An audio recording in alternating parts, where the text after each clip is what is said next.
Hello everyone. In this lecture, we are going to learn to write a program to find out whether the entered string is palindrome or not. This we can do by using two methods. If the built-in class and methods are allowed to use, then using string buffer class.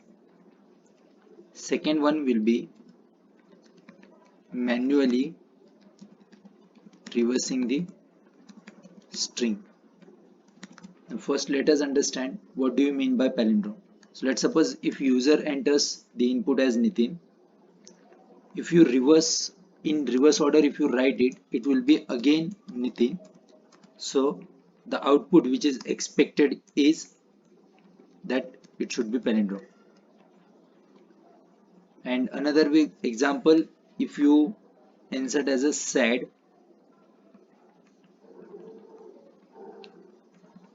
okay, in that case your output is going to be das. Now as the input string and the reverse string both are different, so output has to be not a palindrome. Now the another thing that we should make sure that you should ask the interviewer whether it should be case sensitive or not.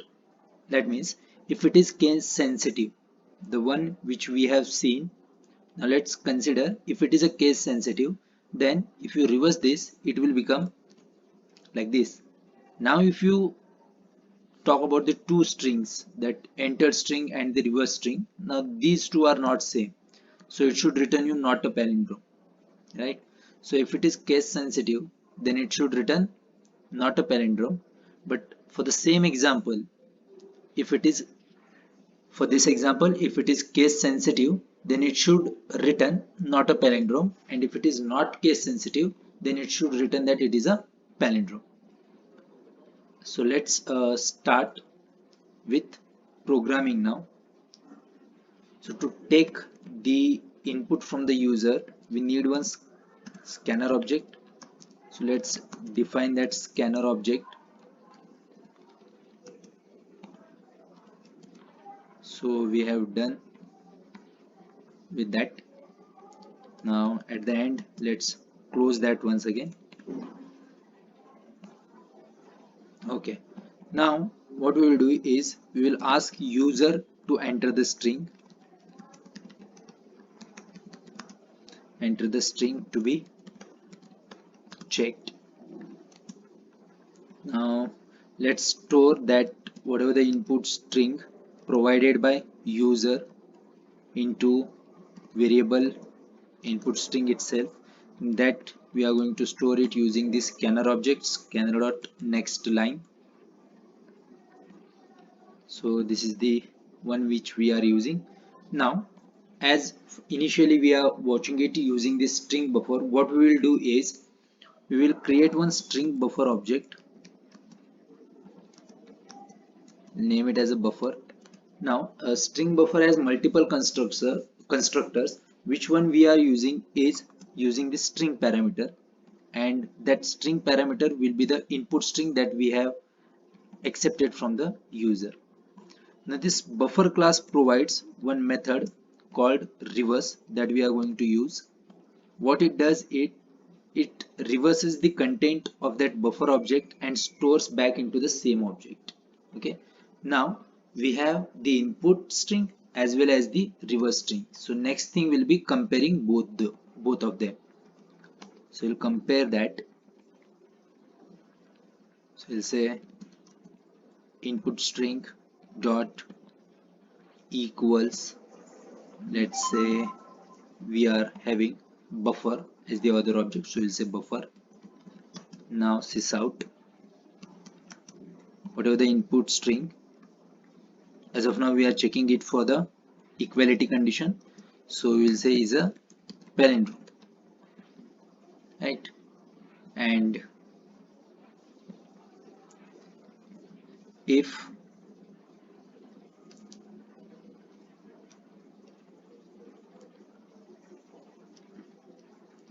it is not equal, then we will say it is not a palindrome. whatever the input string they have provided is not a palindrome. Just making the corrections into the spellings. Okay, and then that's it for the first method that we are using. Now let's check out with the first method. So we'll start. We have provided the input as a sad, and it is giving sad is not a palindrome. Now we'll check with the Nitin. Oh, now it is also not giving a palindrome. Why is so? So this is because the equals method is basically working on the hash codes, right? And input string is a string object and buffer is a string buffer object. So both of them will be having the different hash codes, and that's why it is returning with a false. So how can we deal with this is simply converting that buffer object into the string object by using the toString method. Now if you check with the input Nathan, it is giving you as a palindrome. Now let's check once again with the sad. It is not a palindrome. Okay, so now this is case sensitive code. Now if you want it for the in case sensitive, so let's suppose if I enter Nitin as this, so it is giving you not a palindrome. Okay, so to get it as a in case sensitive, so we will simply say ignore case, like equals with a ignore case method that we are going to use, right? So now if you enter this as Nitin, now you will get it as a palindrome. Okay, that's fine for the first one. Now the link of like the algorithm discussion of the second method, I have given the link into the description. You can go through that. Now we are directly moving to for the coding of the second.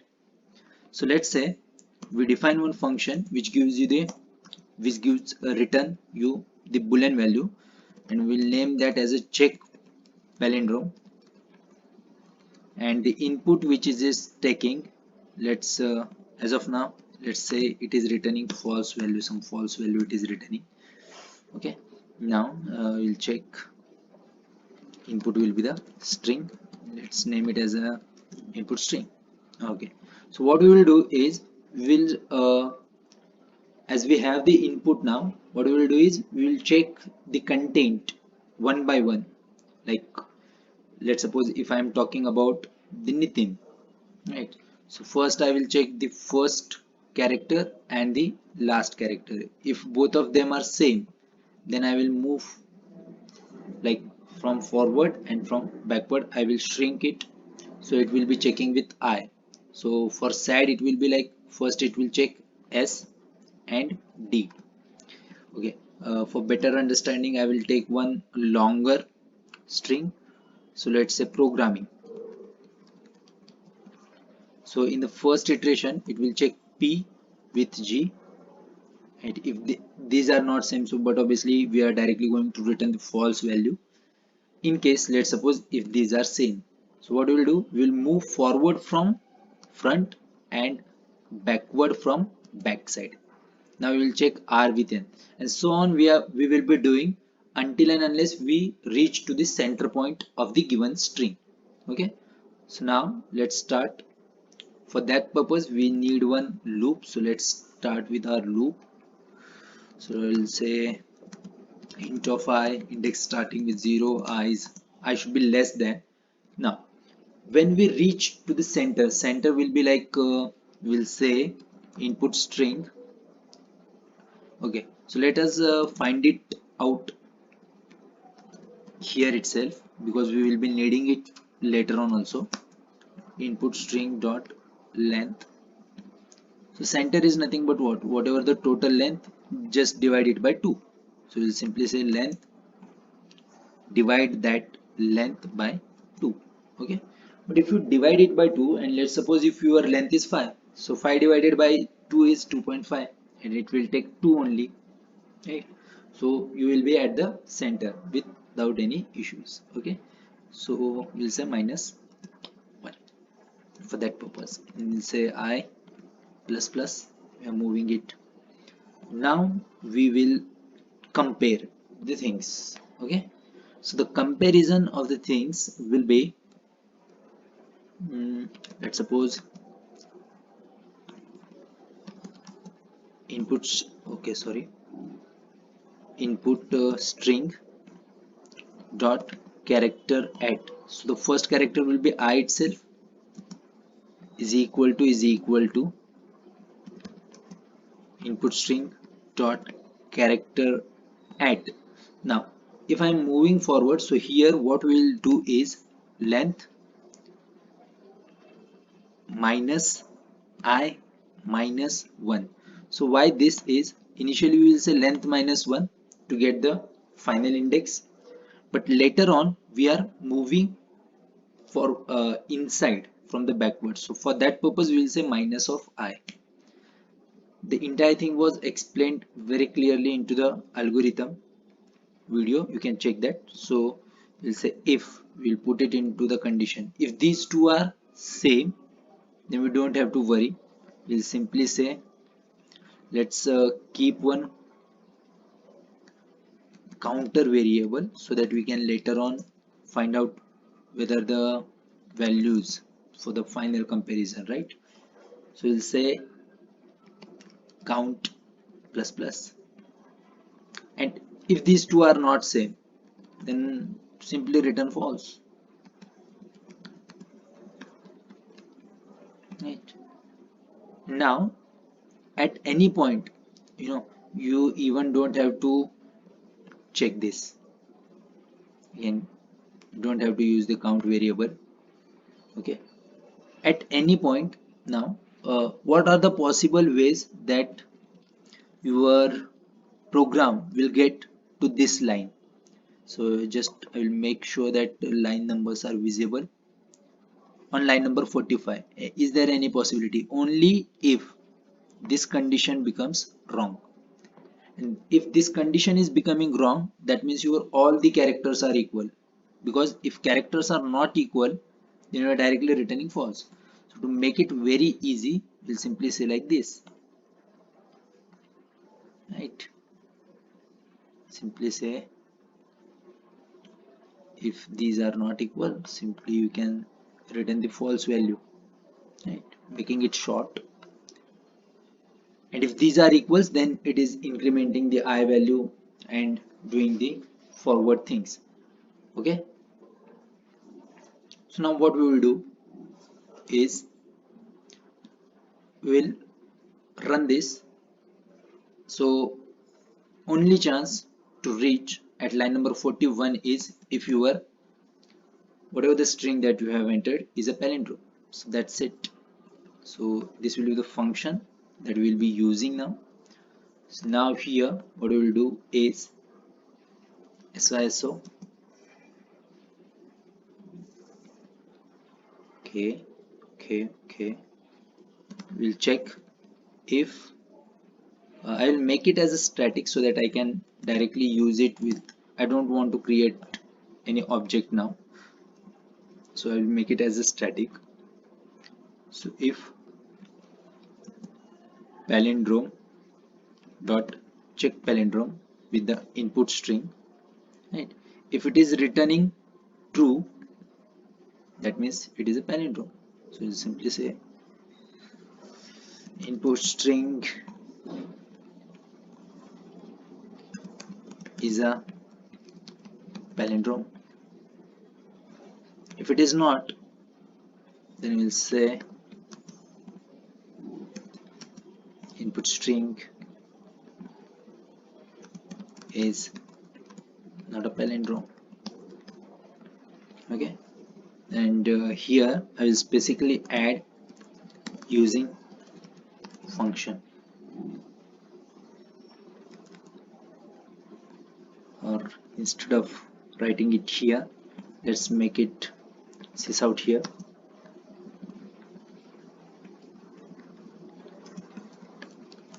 Using function call.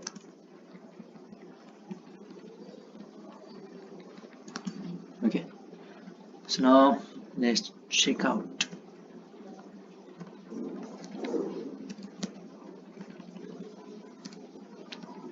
Okay, Nitin.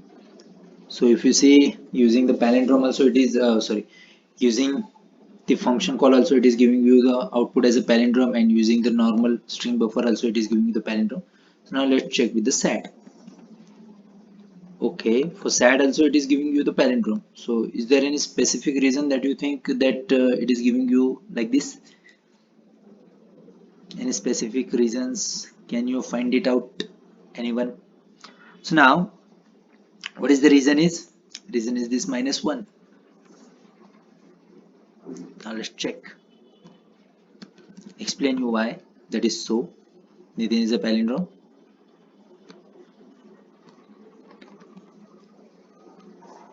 SAT is not a palindrome. Why, anyone can find out why it is giving into the red? Because unfortunately instead of sysout I have written it as a error output, right? That's why. So now here it is, your code ready. For -1 what was happening, I will explain. I have already explained it into the video which is given into the description. So please do like, share and subscribe if you like this video. In the next video we are going to find out the most important question, which is the longest palindrome into the given substring. I will give you just brief idea about that in this. So let's suppose unlike this, if my input is dam a b d a b e d f. So in this string if you see, this is the longest substring which is ever possible. So this has to be our output. So inside the string we have to find out all the possible substrings, and then out of that which is the longest substring that we have to find. And that program and its discussion how we are going to solve it, all those things will be coming soon into the next video. Thanks everyone for watching this video. Please do like, share and subscribe.